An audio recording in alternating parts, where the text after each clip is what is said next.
All right. So we're going to start talking about bones and a little bit about cartilage. So we're going to start with the cartilage.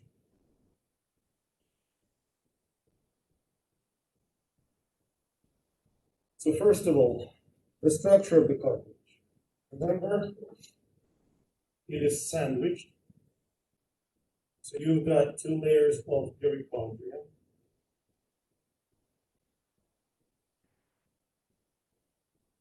Okay, and here you have a layer of matrix.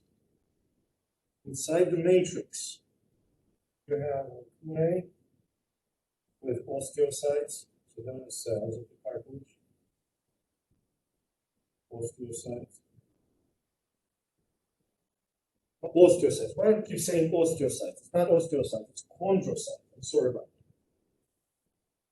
that. I'm already in the bust. Chondrocytes, okay? Does that make sense? So, what I want you to know, matrix is not vascularized, okay? But perichondrium is. That's where blood vessels.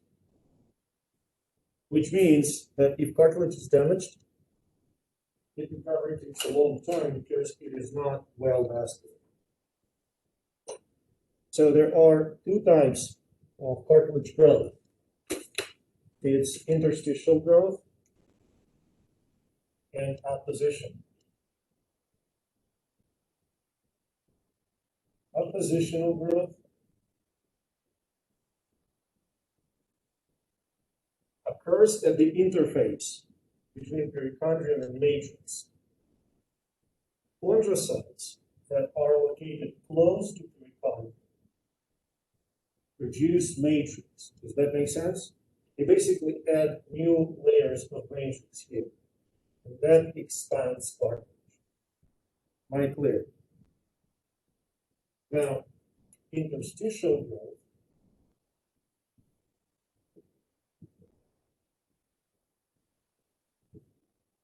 occurs when chondrocytes deep within the matrix, inside of the matrix, divide and produce matrix.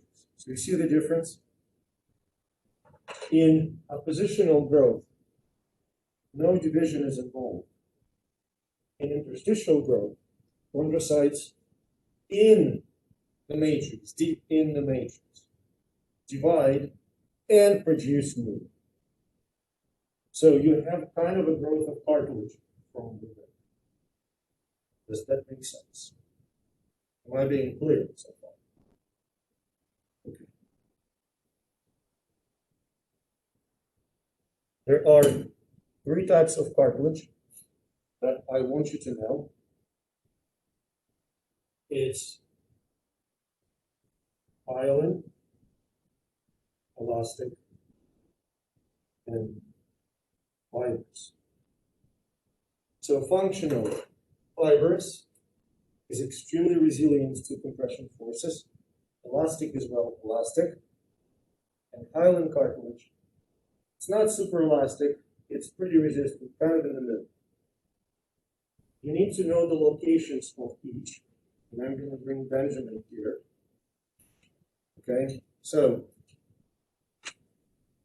I need the screen so I can see Benjamin. Okay,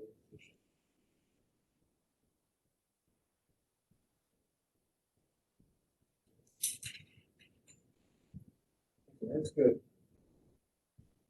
So where can you find elastic cartilage? Ears, okay, and epiglottis. Only two locations.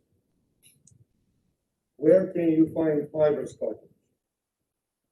All intervertebral discs, pubic symphysis, menisci of the knee. And that's it. Any other cartilage in a human body, except for those that I just listed, will be hyaline cartilage. Does that make sense? Are we clear? Really important thing about cartilage. never turns into bone. Okay? Cartilage can calcify, but it never can turn into bone. Cartilage can be replaced by the bone, and we're going to talk about it. Are we clear? Next topic on the agenda. Two questions. First, you can put my little marker, and second, it's a bone.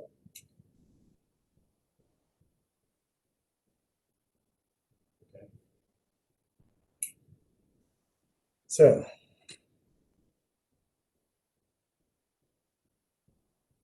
bone. We're going to start with the sort of micro structure of the bone.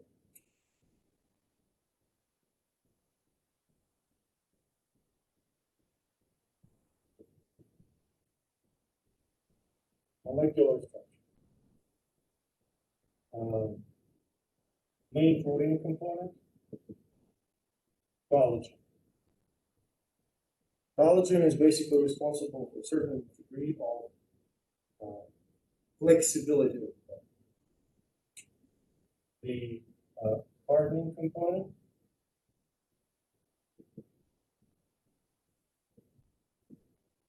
calcium phosphate. Sometimes it is called calcium hydroxyapatite.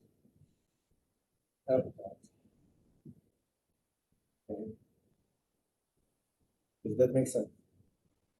So collagen is the main protein component of bone matrix.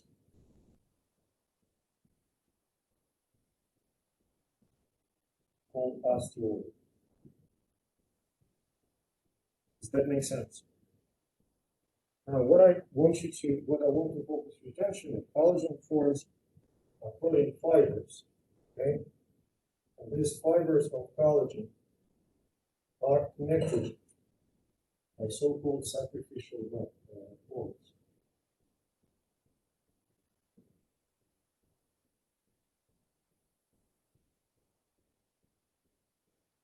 Okay, so the sacrificial bonds have a really interesting function. I'll explain it. Imagine a bone experiences some kind of mechanical tension. Make sense? So mechanical tension, it's basically an energy transferred into the bone. So the energy of that mechanical tension can be used to break down the sacrificial bones, leaving collagen fibers intact. So basically what happens, your bone is capable of dissipating the energy that is applied to it by sacrificing this bone. So when the force is gone, those bones will be restored. If there wouldn't be no bones, then this, you would break fibers, first of all. This is why we call it sacrificial. Does that make sense? Now, let's go from molecular structure to the cellular structure of the bone.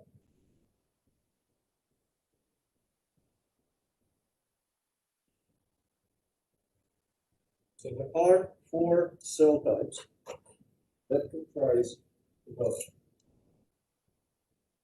One set of cell types start with osteogenic stem cells.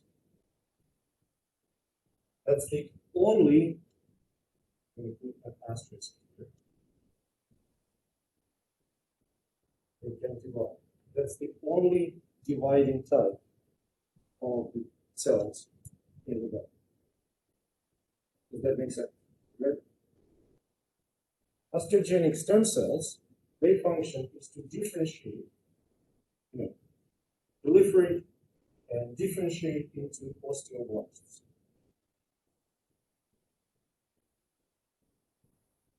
Osteoblasts produce the matrix.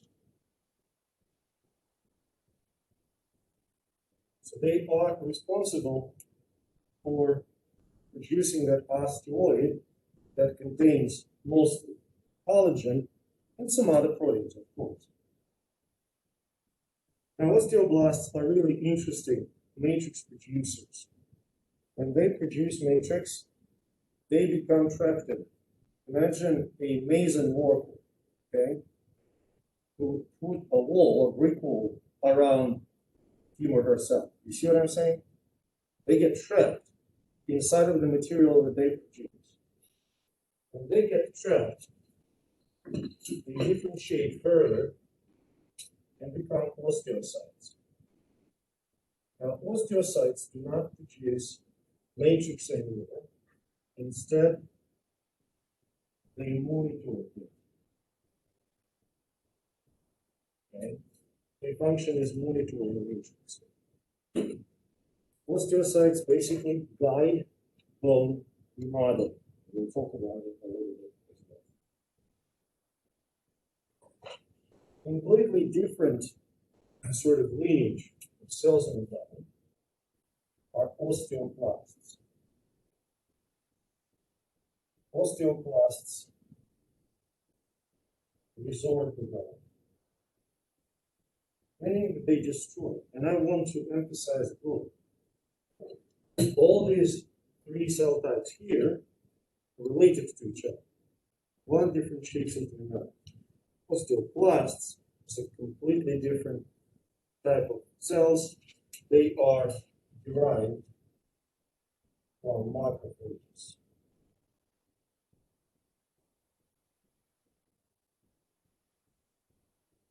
Okay. So far, does that make sense? Okay. Give me a second because I need to bring some model to show you. With it, I just realized I paused the recording. Yeah, I'll find something. Flat bones. Hold the ribs. Sternum. Bones of the cranial pad. Okay? Make sense? Irregular bones, well, basically all the rest. Many facial bones are irregular. The entire vertebral column, irregular bones. Hip bones, irregular bones. Yeah, that's kind of it. Okay? Does that make sense? Good? So, some of the stuff, it's probably going to be 10, 15 minutes missing, but we've got your progress here. Okay. These three types have the common structure. Again, it's a sandwich. We've got compact,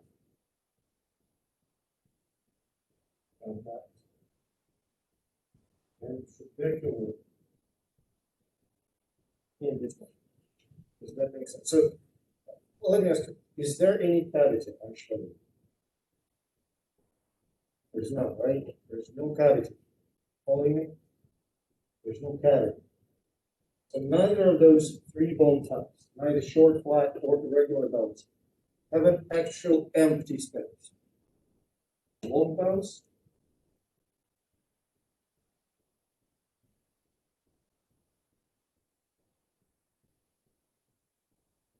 do. So fatty,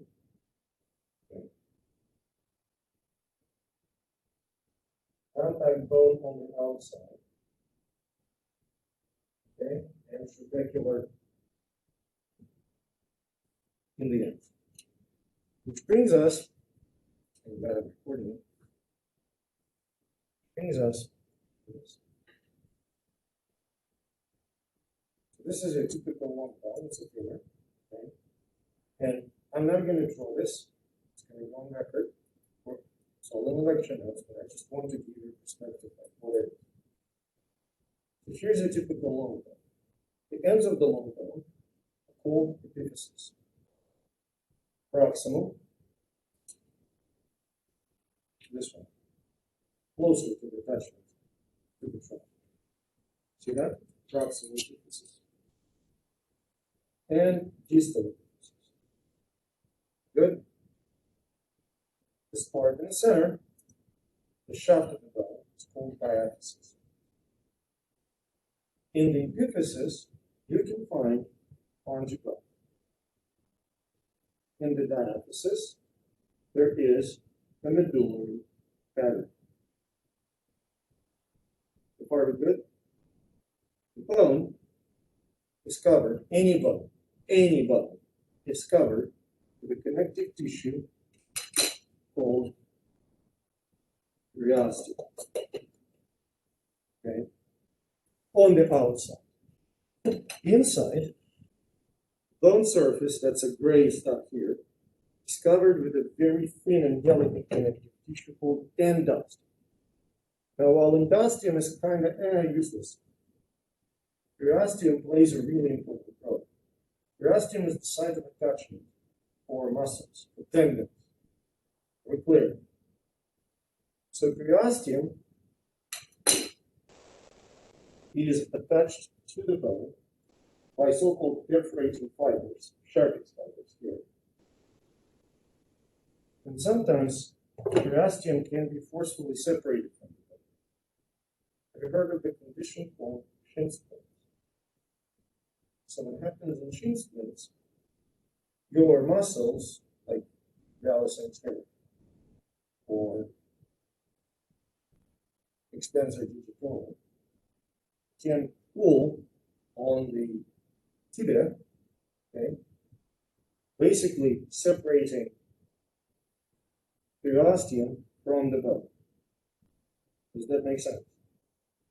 When it's separated, it hurts because there's an inflammation in an attempt to repair those fibers. Does that make sense? This is why it hurts. And the most elegant, I think, in this situation is the treatment for periostitis or shin splint. Obviously, you can take some anti-inflammatory drugs.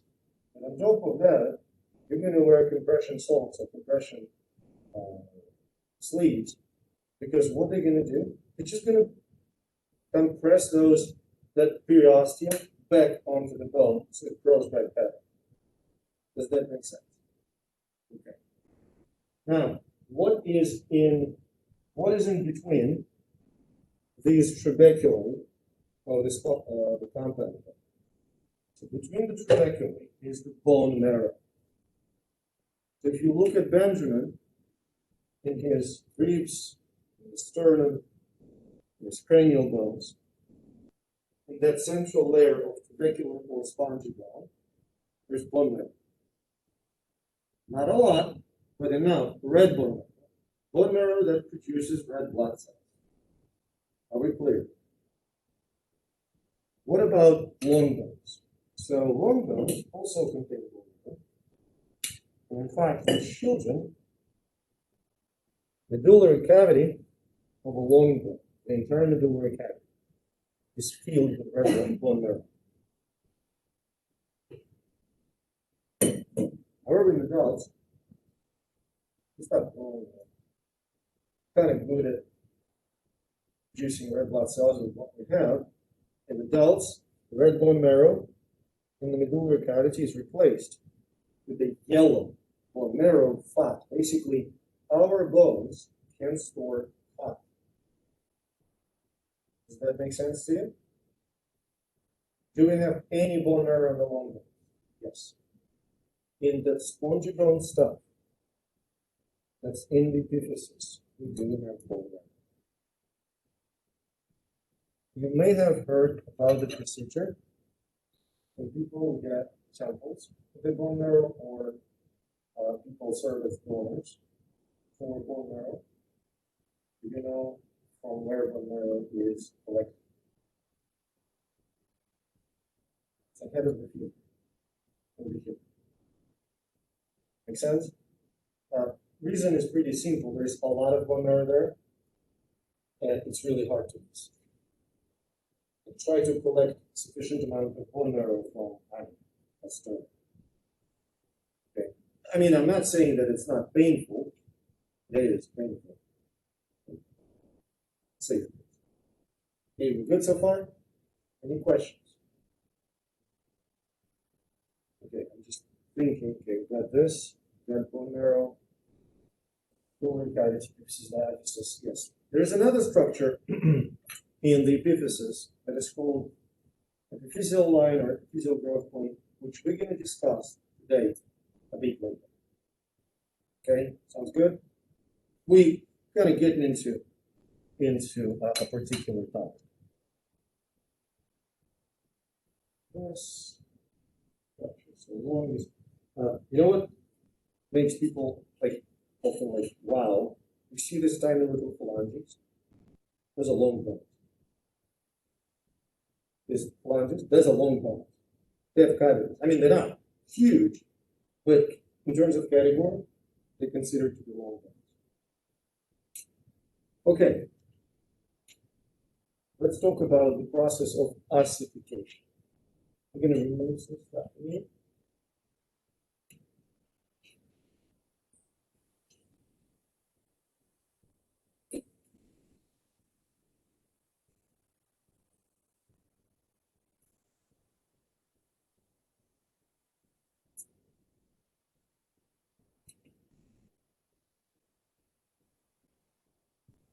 So what is ossification? Ossification is the process in which cartilage is replaced by the bone. Ossification, there are two types of it. One type is endochondral,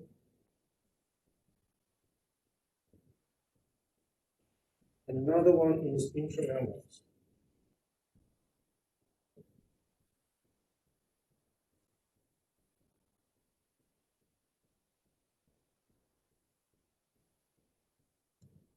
So endochondral ossification, as you can say, from chondral, happens from within the cartilage. And I'm going to give a little preface to this, and then we're going to go through some key steps. Because if you read about, like, there are a lot of tiny little details which I consider to be not super significant. So we're going to talk about those specific details. So in endochondral, our skeleton, we develop as fetuses, not really, we, fetuses. So fetal skeleton is made out of cartilage, and about 2 months after conception, that cartilaginous skeleton starts to ossify. Does that make sense? Cartilage starts to get replaced by the bone.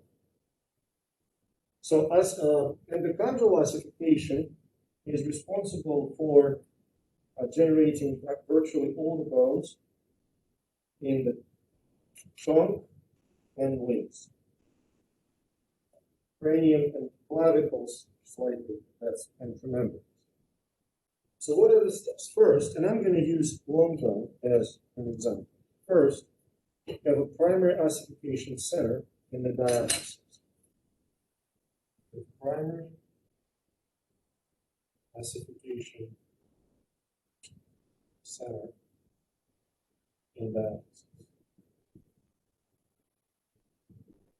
This ossification center is where osteoblasts destroy the cartilage, while osteoblasts replacing cartilage, the bone. It leads to the formation of a bony core around the diaphysis, and then artery penetrates the bony core and delivers new cells that differentiate into osteoclasts and osteoblasts.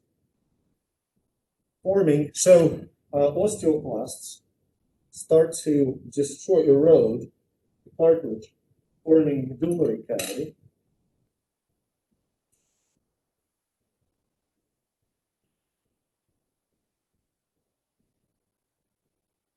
And then secondary ossification centers.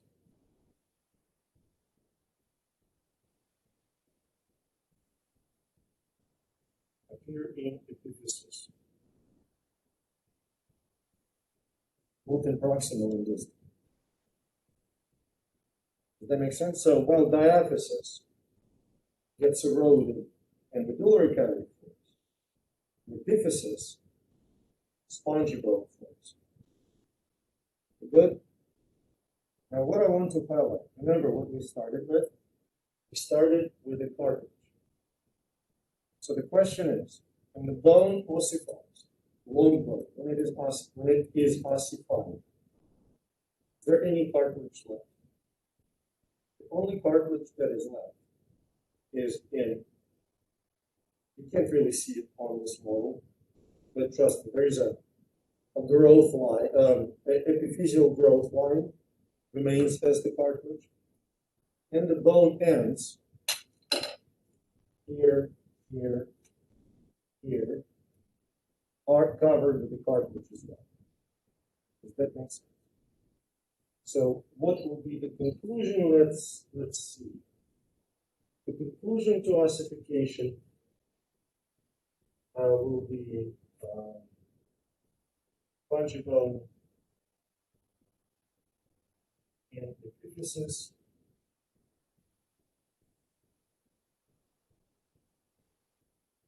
Epiphyseal growth plate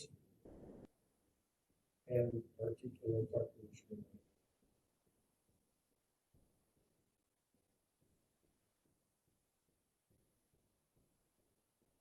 So when we are born, most of our bones are already properly formed and ossified.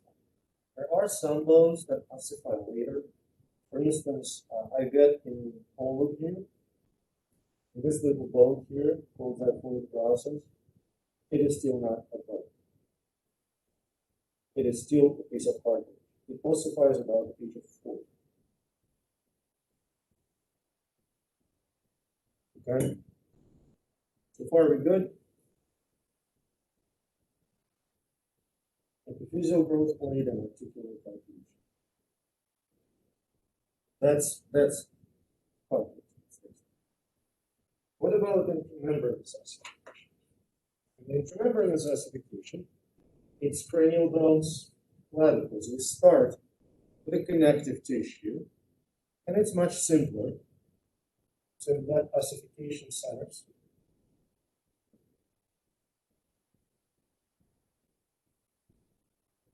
So connective tissue is replaced with spongy bone. It's like in the movies, sometimes like horror movies or fantasy movies, when a character turns into a stone, and we can see how that stone kind of creeps up the character's body. Does that make sense? You know what I'm talking about? Like, or from the inside something. Basically, same story, bone creeps from the inside of the connective tissue membrane, and in the end, what you get at some point, a bunch of spongy bone covered with the connective tissue. So at this point, the outer layer of the spongy or irregular bone is remodeled, and you form a layer of contact outside. So outer layer of spongy bone is remodeled to contact.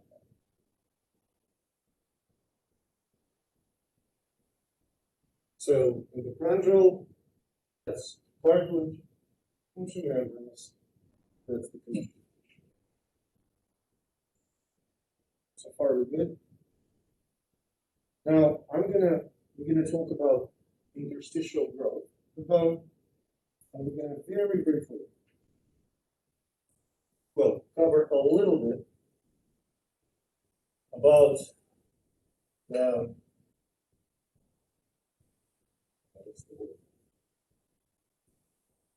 positional growth. So let's talk about interstitial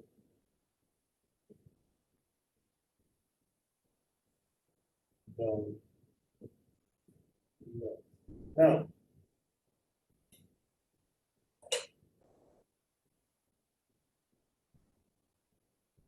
trying to think of a good analogy, and I really can't. Let me do this. I'm going to explain what's going on. And then I'm going to ask you a question if you can imagine what's going on. And if it makes sense, then you don't need an analogy. Because it's really like, I can't imagine what's going on in the bone, but it's really hard to explain the visual that I have. Okay? So I'm going to do more formal. So you've got 5 zones.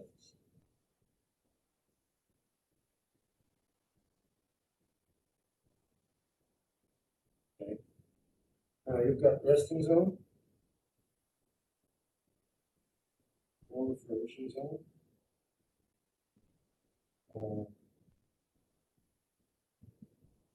hypertrophy zone,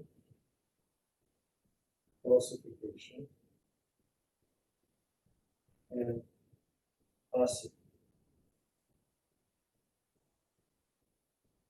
Now this whole thing here is epiphyseal growth plate.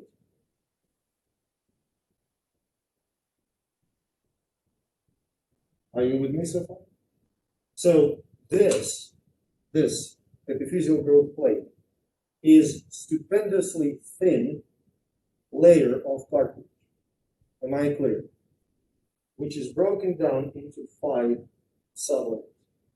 In the resting zone, cartilage cells, it's all in the lecture notes. I'm trying to explain like dynamic. Cartilaginous cells, chondrocytes, produce matrix. Oh, one more thing, sorry, it's nothing to change, I just want to explain.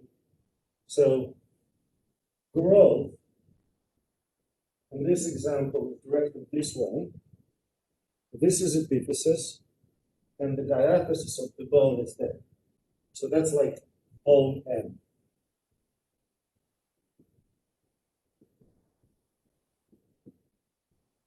Does that make sense to you? That's for the end of the bone.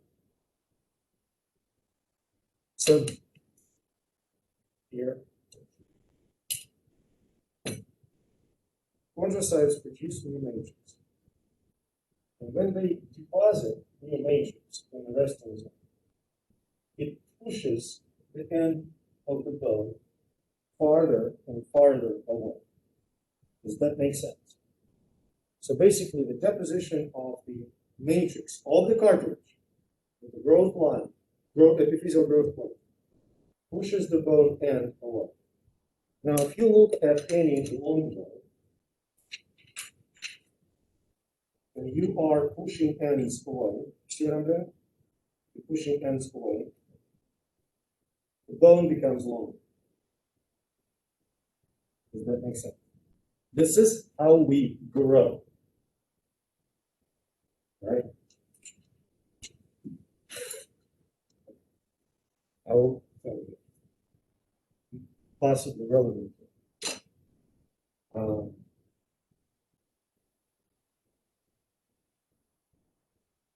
Okay.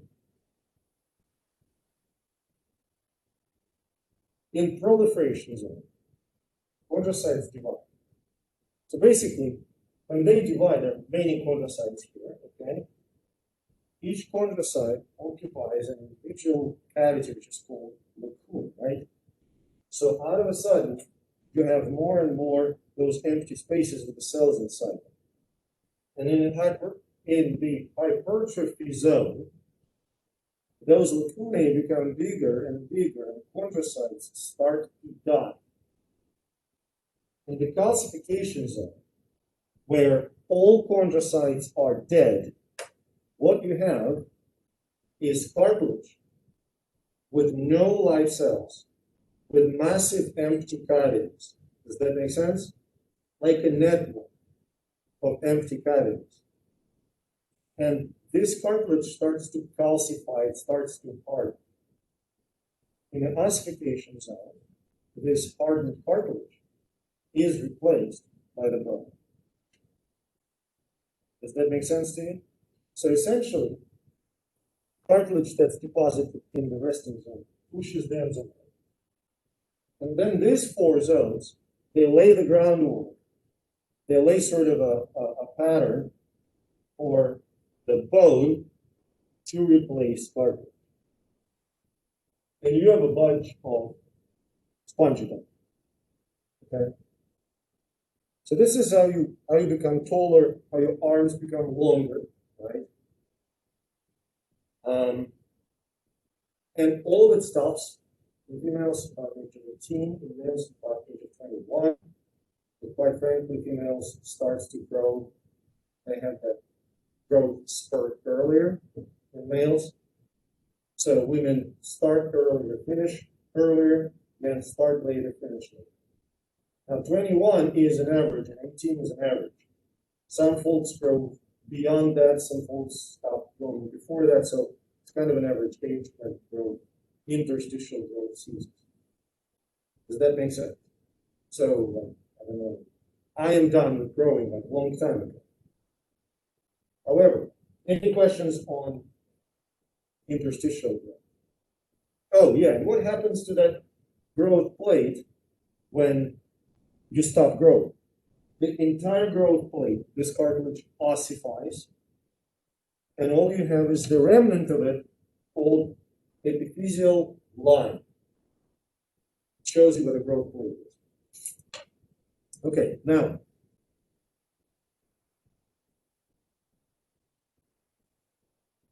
what about a positional bone growth? Positional bone growth, also known as bone remodeling,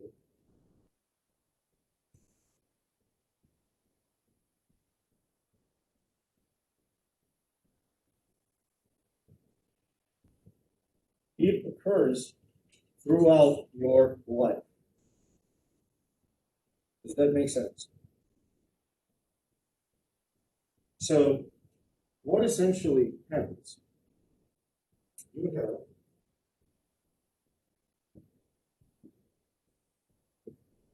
remodeling units.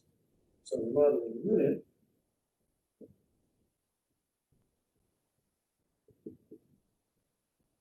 consists of two cell types: osteoblasts and osteoblasts.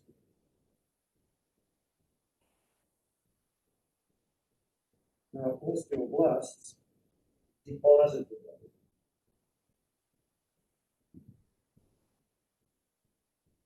Osteoblasts resorb the blood. I'm pretty sure that you either deep remodeling your house or witnessed remodeling, right?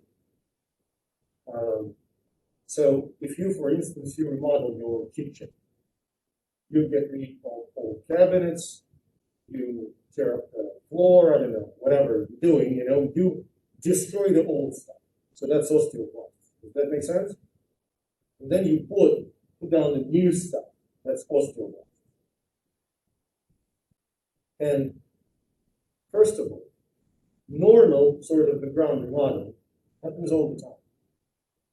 In fact, every 10 years, all bone tissue in your body is completely replaced.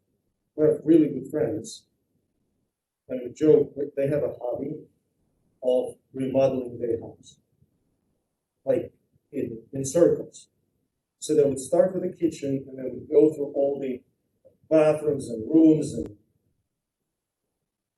if they have a basement, and then once everything is remodeled, they start over. Does that make sense? Now, that is, we may joke about it.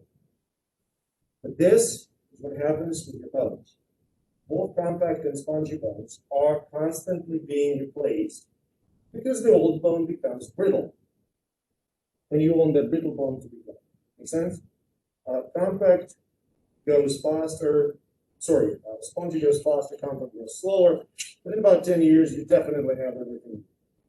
Okay? It doesn't stop, it just keeps going. Now, that's background remodeling.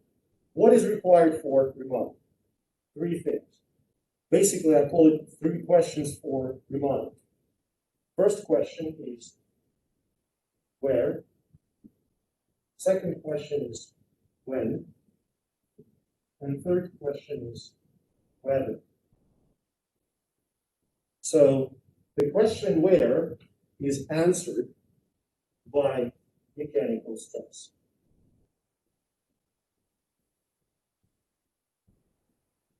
Mechanical stress is the main driver for proper bone remodeling. Okay? So, I don't know, right-handed, maybe right-handed. So you write things. Now look at your middle finger. There is a bump. If you write a lot, particularly, there is a bump on the middle finger. Next to depression, depression corresponds to where it's not gonna be that obvious. Not like you look and sometimes you look and you see, like I can see on mine because, you know, I grew up we wrote sheet on in elementary school. My hands are hurt. But you can feel the depression and the bump. That depression and that bump is the result of mechanical stress from the pen, holding the pen. Does that make sense? Did you ever see a professional jockey, a person who rides horses for a living? Okay. Did you ever pay attention to the shape of their legs? The legs are bowed. Not like these bowed, but slightly bowed.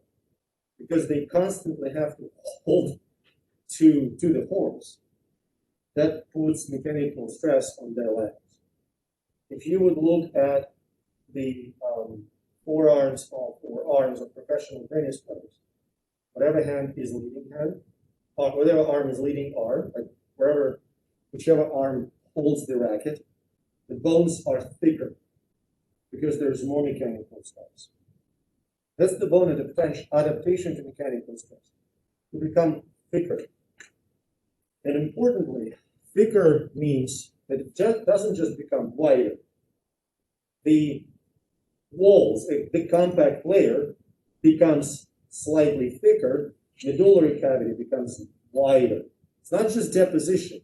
You're going to deposit the bone on the outside and eat it out from the inside, like making a wider pipe of sorts. Does that make sense? Making it more mechanically easy. When? That question is answered by hormones. And that we're going to talk about hormones. So growth hormone, for instance, growth hormone is required for proper bone remodeling. Thyroid hormone is required for proper bone remodeling. Insulin is required for proper bone remodeling. Whether. The answer to the question, whether a remodeling is going on at all, answers calcium blood levels. Now,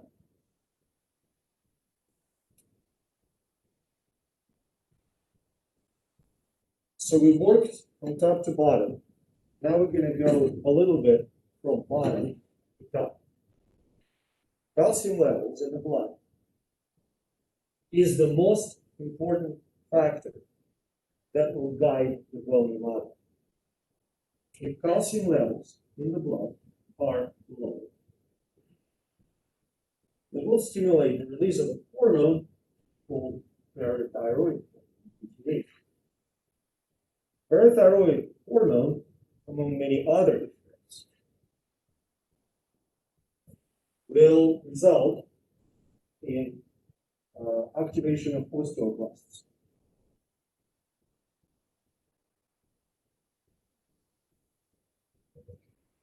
Does that make sense? Now, what is the function of osteoblasts? They destroy the bone. Okay? So that leads to bone resorption, meaning that you have less and less bone mass. Does it make sense? And that increases calcium levels in the blood. Now there's a hormone called calcitonin, which decreases elevated calcium levels. But let's be honest. Look. You patients with abnormally high calcium levels in the blood, those patients are rare. Like it should be some kind of a tumor. So something is fundamentally wrong. Making you hypocalcemic, just go on some crazy shit diet. Okay, don't consume calcium enough. If that makes sense. And you're going to become hypocalcemic. So if we consider bone our savings account for calcium, obviously if you take in calcium from the savings account, you're not going to deposit anything in there. Does that make sense? So if only if calcium levels are normal, you're going to have bone remodeling. Does that make sense? Then you got to check, okay, calcium's fine. What about hormonal levels? Do I produce enough thyroid? Do I produce enough growth hormone? Do I produce enough insulin so I have proper glucose absorption and stuff like that? Check, you do. Do I experience enough mechanical stress? And that, like right now, you may say, of course I do. I walk every day, you know, I carry things. Yeah, you do. But there are people that do not. For instance, people that are bedridden, their bones become featureless. And I'll address some bone features of this. If you would look at the videos, the footage of landings of first space flights, and I mean not 2-day space flight, but like longer, couple of months from Soviet space station. People who landed, they were carried out on stretchers. Not because they were injured, but because when you are in space, you don't experience a lot of mechanical stress. There's gravity, but there's no weight. Does that make sense? You are weightless. So your bones do not have to support your weight. And they become increasingly weaker. This is why astronauts must exercise 2 hours every day. Okay? Just to maintain proper bone structure. Now, when I say bone features, what do I refer to? So if you would look at various bones, okay, you may notice that there are some kind of prominent features like processes here, okay, tuberculi here, tubercles here, projections, okay. All those projections is the result of constant pulling by muscles. Does that make sense? So, for instance, biceps muscle is attached to your acromial process. Right? When you contract the biceps automatically pulls on. Clear? And that kind of moves the bone out. If there is no mechanical stress, section is going to get small, going to disappear. Does that make sense? So this is how mechanical stress is. This is how calcium levels are important for the bone.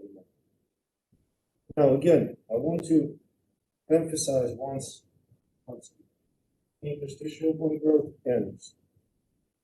Positional bone remodeling is not ever. It's full. How we put it? Any questions? Good? Okay, we're going to wrap it up. Next week, we're going to finish bones,